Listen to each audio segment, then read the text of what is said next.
안녕하세요. 일신사입니다. 저희 채널에는 신박한 사연들이 많이 있으니 많은 분들의 구독 부탁드립니다. 이번 사연은 시댁의 집안 자랑을 하시며 40대 중반의 며느리에게 아들 타령을 하던 시부모님이 참교육을 당한 사연인데요. 함께 보시겠습니다. 안녕하세요. 결혼한 지 15년 다 되어가는 맞벌이 부부입니다. 저는 자영업을 하고 있고 신랑은 작은 회사 다니며 딸 둘 키우며 삽니다. 둘째를 낳고 2주 몸조리 후 입주 도우미에게 아이 맡기고 10년 넘게 정신없이 살았습니다. 시댁은 가족애를 상당히 중시하는 집입니다. 본인들은 정이 많아서라고 하지만 그 정을 받는 저는 부담스럽기만 했습니다. 첫째를 낳고 한 달 조금 넘었을 때 2시간마다 깨서 모유수유하고 잠도 제대로 못 잔 상태에서 시댁 식구들이 온 적이 있습니다. 시작은아버지, 작은어머니, 시할머니와 함께 시부모님이 오셨죠. 제가 몸조리 중이라고 볼 수도 있는 시기인데 점심을 나가서 먹지 못하니 배달 음식을 시킬 것이라고 생각했습니다. 그런데 할머니께서 이것저것 밑반찬을 가지고 오셨다며 밥을 해서 먹자는 말씀에 깜짝 놀랐습니다. 결국 밥을 하고 반찬들 접시에 담아내고 국그릇 밥그릇 물컵 챙겼더니 설거지가 한가득이었습니다. 신랑은 제 눈치 보며 부엌을 어슬렁거리고 있었습니다. 하지만 시할머니께서 신랑을 자꾸 와서 앉으라 하시고 아버님은 남자가 부엌에 들어가면 안 된다는 말씀을 하시며 신랑에게 뭐라 해서 제가 설거지했습니다. 이날 점심을 12시쯤 먹었는데 점심 식사 후에 또 이것저것 드시다가 결국 4시 넘어서 다들 가셨어요. 그날 저녁에 시아버지는 신랑에게 전화를 해서 왜 시할머니한테 저녁 드시고 가라는 말을 안 했냐고 뭐라 하셨대요. 신랑은 중간에서 말 전하지 않으려고 시아버지와 통화 내용을 말하지 않았지만 제 옆에서 통화를 해서 통화 내용이 어느 정도 들렸습니다. 둘째 임신 중에 입덧 심하게 할 때도 시할머니 시부모님 오셔서 하룻밤 주무시고 점심 저녁 다음날 아침까지 드시고 가셨는데 그때 시아버지 반찬 투정하시고 가셨죠. 둘째 임신 중에 남편이 하던 사업이 어려워져서 접고 박봉이어도 다닌다고 하며 작은 회사에 취직하고 저도 장사를 시작했습니다. 저와 신랑이 정신없이 일하며 아이들 키우게 되니 시댁에서 예전처럼 저희 집에 오시거나 하지는 않았지만 늘 서운해 하셨어요. 일 핑계로 며느리돌이도 제대로 안 한다는 말 들었을 때 정말 섭섭했습니다. 아이들과 어떻게든 살아보려고 신랑과 맞벌이하며 살고 있었는데 말이에요. 시아버지께서는 신랑 집안이 뼈대 있는 집안이라는 것을 그렇게 자랑하시며 늘 자식들에게 바라시고 사셨습니다. 그래서 그놈의 집안 자랑 듣는 것이 참 거북했어요. 이런 것들 말고는 별다른 스트레스는 없었습니다. 제가 장사하느라 워낙 바빠서 시댁과 부딪힐 일이 적은 것도 다행이라면 다행이라 할 일이었지요. 그런데 이번 설에 시댁에 가니 신우들과 아주버님 가족들이 전부 와 있어서 북적대더라고요. 아주버님네는 사정이 있어서 일찍 형님 친정으로 가고 가족들 저녁 먹는데 아버님이 신랑에게 손자 하나 없어서 서운하다 하셨습니다. 아주버님네도 딸 둘이에요. 지금까지 이런 말씀 한 번도 없으셨는데 당황스럽더라고요. 제가 44살인데 저에게 아이를 하나 더 낳으라는 말씀인지 그리고 둘이 벌어 아이 둘 키우며 먹고 살기도 빠듯한데 말이죠. 시어머니는 아무 말씀 안 하시고 신랑은 아이 둘 키우기도 힘들다 하며 얼버무렸습니다. 큰 신우는 아들, 딸이 요즘 세상에 뭐가 중요하냐고 했지만 작은 신우는 그래도 본인 친정 대가 끊기는 것은 안 될 일이라고 하더군요. 시아버지는 아주버님에게 밖에서 하나 낳아오라는 말씀까지 하셨다고 말씀하셨습니다.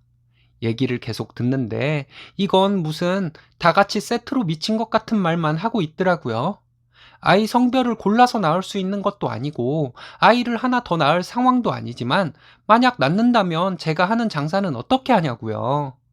시아버지와 작은 신우의 그런 이상한 소리를 듣고 있는 것도 싫은데 시어머니가 저를 방으로 부르더니 집안 대가 끊겼다. 아들은 있어야 한다 하셨습니다. 그래서 제가 그랬어요. 뭐 그리 대단한 집안이라고 대를 이을 아들이 필요하겠냐고요. 제가 그렇게 말했더니 시어머니는 당황하셨는지 말씀을 못 하시고 계시길래 방에서 그냥 나와 버렸습니다. 시어머니께서 시아버지께 말씀드렸는지 시아버지는 저에게 신랑 집안이 어떤 집안인 줄 아냐면서 늘 듣던 말씀을 또 하시더라고요. 그러더니 집안의 대를 잇는 것이 며느리의 도리 중에 가장 중요한 도리이니 아들을 하나 낳으라고 저에게 명령조로 말씀하셨습니다. 제가 40이 넘었는데 이제 또 어떻게 아이를 낳겠냐고 말씀드렸는데 옛날에는 나이 50에도 아이 낳고 그랬다며 또 집안 대를 이어야 한다고 하시더라고요. 정말 화가 나서 저도 모르게 옛날에 그렇게 대를 이어야 하는 집안은 하인들이 일을 다 해서 며느리는 아이만 낳으면 되니까 그랬을 수 있죠. 라고 말했습니다.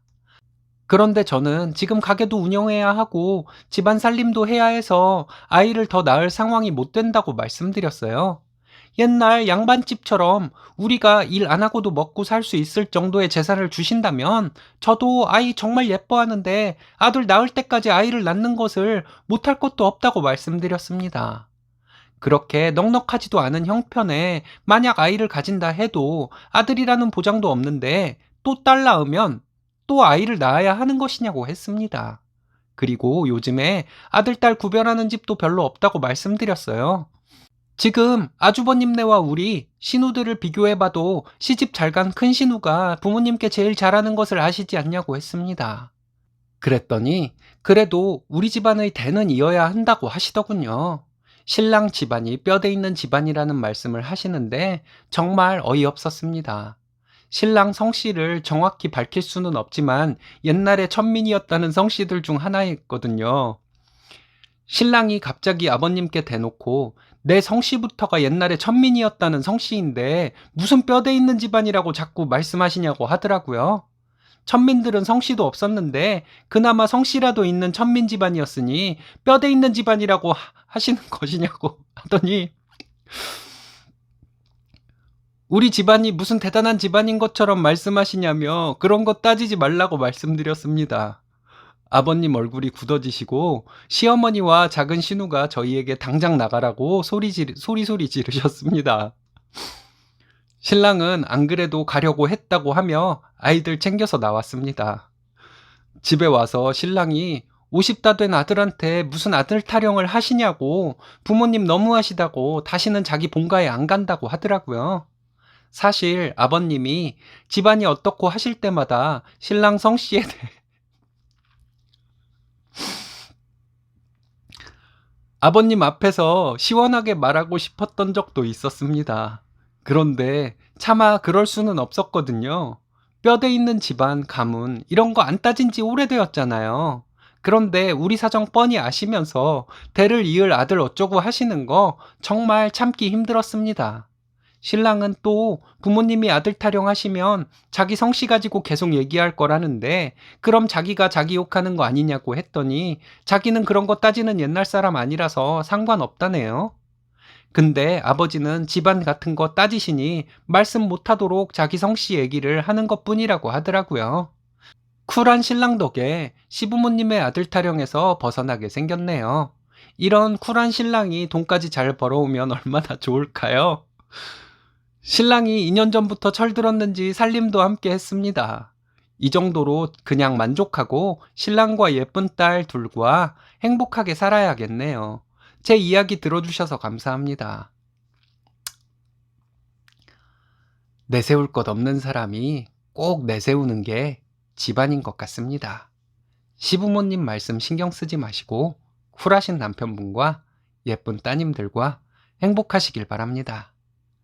오늘의 사연은 여기까지입니다.